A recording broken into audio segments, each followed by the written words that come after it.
একটা ভূমিকম্প হবে পৃথিবীর পূর্ব দিকে। পৃথিবীর পূর্ব দিক মানে এই যে ভারত, পাকিস্তান, বাংলাদেশ, শ্রীলঙ্কা, ইন্দোনেশিয়া, ঠিক আছে, এই সিঙ্গাপুর, এই যে কন্টিনেন্ট, মালয়েশিয়া, এটা পৃথিবীর পূর্ব দিক। এদিকে একটা ভূমিকম্প হবে। তারপরে 7 পৃথিবীর পশ্চিমে একটা ভূমিকম্প হবে। পশ্চিম মানে বোঝেন না? পশ্চিমা বিশ্ব না, সৌদি আরব, পশ্চিমা বিশ্ব, ব্রিটেন, ফ্রান্স, জার্মানি, তারপরে রাশিয়ান কন্টিনেন্ট, হ্যাঁ, ইউক্রেন, এদিকে আপনার আমেরিকা, এই পুরো পশ্চিমা বিশ্ব, এখানে একটা ভূমিকম্প হবে বড়।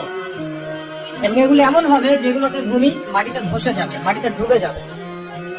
ভূমিকম্প না, ভূমিধস।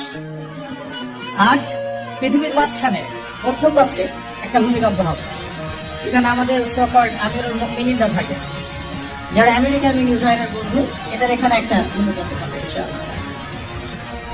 আর 9 ইয়েমেন থেকে একটা আগুন বের হবে। ইয়েমেন থেকে একটা আগুন বের হবে, যে আগুন মানুষকে হাসরের মাঠের দিকে তাড়িয়ে নিয়ে আসবে। আরেকটা বলেছেন 10 নম্বর, যেটা এই মুহূর্তে আমি ঠিক মনে করতে পারছি না।